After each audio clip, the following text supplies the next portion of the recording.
नमस्कार दोस्तों, गेटेड झील के यूट्यूब चैनल में आपका स्वागत है।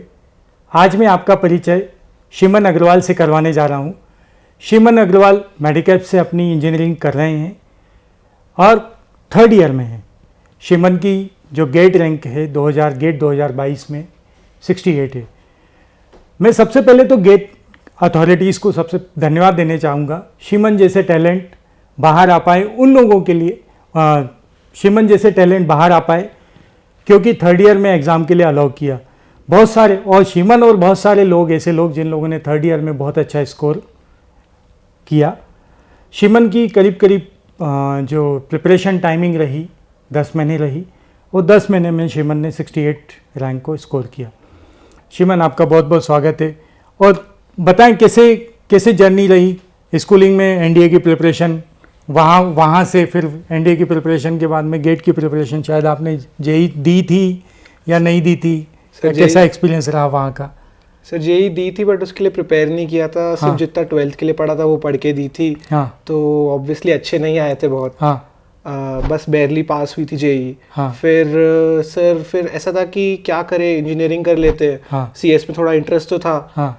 तो मेडिकैप्स यूनिवर्सिटी में सीएस मिल रहा था तो सर इसलिए इधर आ गया। सो फिर उसके बाद से मेरा इंटरेस्ट हुआ machine learning and artificial intelligence में। तो सेकेंड ईयर में सर मैंने उसके कोर्सेज करे, उसके बारे में पढ़ाई करी। By the end of second year जब मैं डीप लर्निंग स्टार्ट करा तब मेरे को रियलाइज़ हुआ कि मुझे इसमें एक्चुअली काफ़ी इंटरेस्ट है और अगर कहीं मास्टर्स होती है तो मैं वहाँ पे जाके पढ़ने में काफ़ी इंटरेस्टेड हूँ। तो उसके बारे में मैंने रिसर्च करी। फिर मैंने एक दो लोगों से पूछा तो उन सब ने मेरे को गेट के लिए झील रिकमेंड करी। इसलिए मैंने फिर गेट के लिए झील ज्वाइन करी और उसके लिए पढ़ाई करी, पूरी प्रिपरेशन करी 10 महीने पूरा। नहीं, पर ऐसा मैं मतलब थोड़ा सा ये क्वेश्चन बहुत सारे लोग ये सोचते हैं, क्योंकि मेरे सामने भी ये क्वेश्चन आता है कि डीप लर्निंग की और जो मशीन लर्निंग के कोर्सेज आप कर रहे थे तो उसमें ऐसा बिगर बैकग्राउंड के, डाटा स्ट्रक्चर के, एक अच्छे बैकग्राउंड के बिगर कुछ प्रॉब्लम होती है क्या? भाई कुछ लोग ऐसे होते हैं जो मुझसे पूछते भी हैं, तो व्हाट यू सजेस्ट, उन लोगों के लिए आप क्या कहना चाहोगे? Machine learning and deep learning के लिए कुछ प्री रिक्विजिट्स नहीं होते। आप अगर चाहे तो आप अभी भी कोई ट्यूटोरियल फॉलो कर सकते हैं, आपको सब समझ आ जाएगा, आप उसको अप्लाई कर सकते हैं। बट वो फील्ड इतनी इंटरेस्टिंग है कि आप उसकी नॉलेज इतनी वास्ट है कि आप पढ़ नहीं पाओगे कभी प्रॉपर एजुकेशन के बिना या प्रॉपर कोर्सेज के बिना। तो उसके लिए मैं रेकमेंड करूँगा कि आपको करना है तो आप स्टार्ट कर सकते हैं। ओवर टाइम आपको जो नए कॉन्सेप्ट्स उसमें इनकाउंटर करेंगे उसके लिए आपको अलग से एक जगह से अच्छे से पढ़ना होगा ताकि आपको क्लियर हो जाए, वरना आप उनको पूरा एकदम डीप अंडरस्टैंडिंग के बिना भी अप्लाई कर सकते हैं। तो काम चल सकता है बगैर उसके भी? हाँ, उसके बगैर भी काम चल सकता है। बट अगर आपको उसमें और इंटरेस्ट है और आपको उसके बारे में जानना है तो मैं डेफिनेटली रिकमेंड करूँगा कि आप हायर एजुकेशन ऑप्ट करें। उसके बिना भी आप सेल्फ स्टडी से कर सकते हो, बट हायर एजुकेशन से आपको एक फॉर्मली पता चल जाएगा कि कैसे चीज़ें होती हैं। इसीलिए मैंने ऑप्ट किया कि मैं गेट के लिए अटेम्प्ट करूँगा और हायर एजुकेशन में जाके AI एंड ML मेरी फील्ड रहेगी। अच्छा, यहाँ पर किस तरह से आपकी जर्नी रही? पूरा ऑनलाइन रहा क्योंकि आप उस समय पर घर पर ही थे। जबलपुर के आप रहने वाले, ऑफलाइन तो ज्वाइन कर नहीं पाए, पूरी ऑनलाइन जर्नी रही। तो किस तरह से आपने पढ़ाई की, तो थोड़ा सा बच्चों को आगे आने वाले बच्चों को भी मालूम पड़ सके कि वो किस तरह से अपनी प्रिपरेशन को आगे बढ़ा सकते हैं।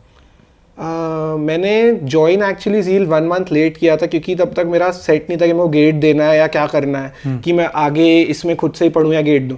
फिर जब मैंने गेटेड झील ज्वाइन करी तो बहुत सिंपल शेड्यूल था यहाँ का कि हर हफ्ते 4 दिन, मंडे, ट्यूसडे, थर्सडे, फ्राइडे अपनी कोर्सेज जो सब्जेक्ट्स आते हैं उनकी क्लासेस रहेगी 2 घंटा। वो क्लासेस भी इतनी इंटरेस्टिंग थी जब मैंने स्टार्ट करी। मैम पढ़ाती है, बहुत अच्छे से पढ़ाती है। जो इंटरैक्टिव चैट सेशंस होते हैं उसमें सारे डाउट्स बहुत रिस्पेक्टफुली सॉल्व होते हैं एक्चुअली। मतलब आप कुछ भी पूछ लीजिए, मैम उसको बहुत ढंग से आपको क्लैरिटी दे देंगी। जो डिस्कशन बैचेज हैं वो काफ़ी अच्छे हैं।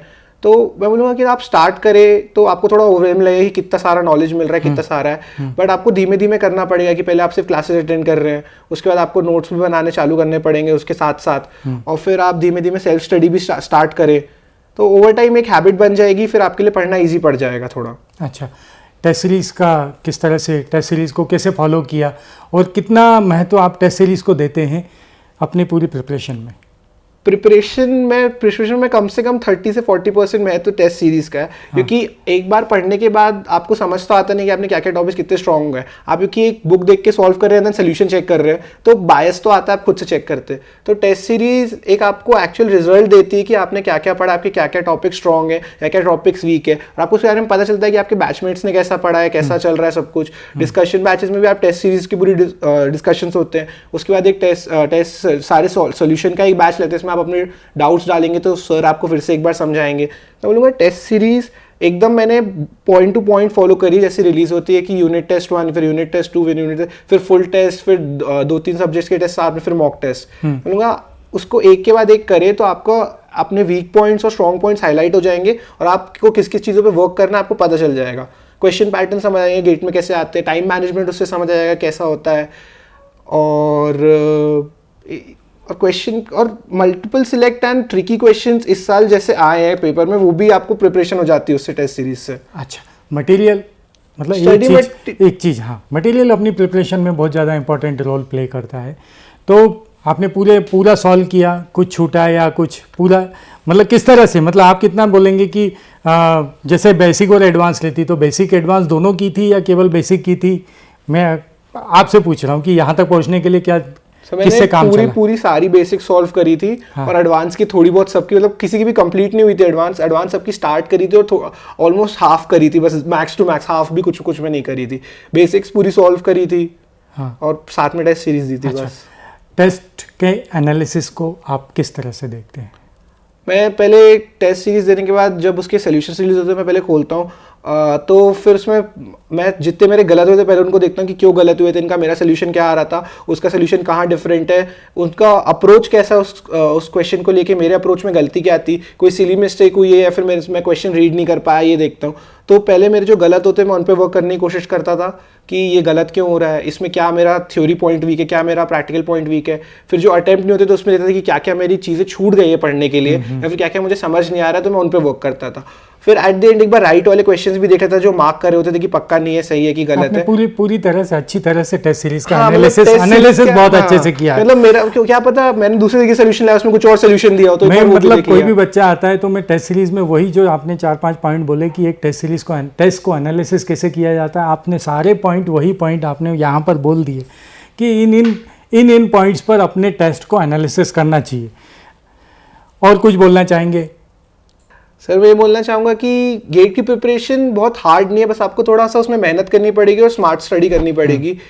और हर एक टेस्ट सीरीज को, हर एक टेस्ट को चाहे बुरे आए चाहे अच्छे आए, उसको एक पॉजिटिव वे में लेना पड़ेगा कि आपको इससे क्या सीखने मिले, और आपको अपनी मिस्टेक्स मिनिमाइज करने की कोशिश करनी पड़ेगी।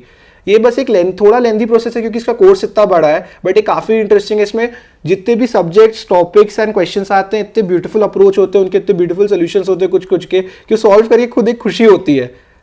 तो मतलब उसको आप इंजॉय करके पढ़ें, क्योंकि अगर आप ये चूज कर रहे हो तो आपको आगे जाके भी उसमें फिर मास्टर्स करनी है। अगर आप इसकी प्रिपरेशन एंजॉय नहीं कर रहे तो आप मास्टर्स नहीं कर पाएंगे। मेरे ख्याल से जो लोग एंजॉय नहीं कर पाते तो उनके लिए तो वहाँ जाना भी मुश्किल हो जाता है। मेरे ख्याल से तो मुश्किल ही हो जाता है। जो एंजॉय करते हैं तो अपनी पढ़ाई स्टडीज़ को एंजॉय कीजिए। शिमन के साथ हम कुछ और वीडियोज़ में आएंगे जहाँ पर शिमन अपनी स्ट्रेटजीज़ के बारे में आपको बताएंगे।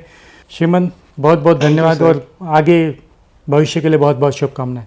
Thank you sir. Thank you.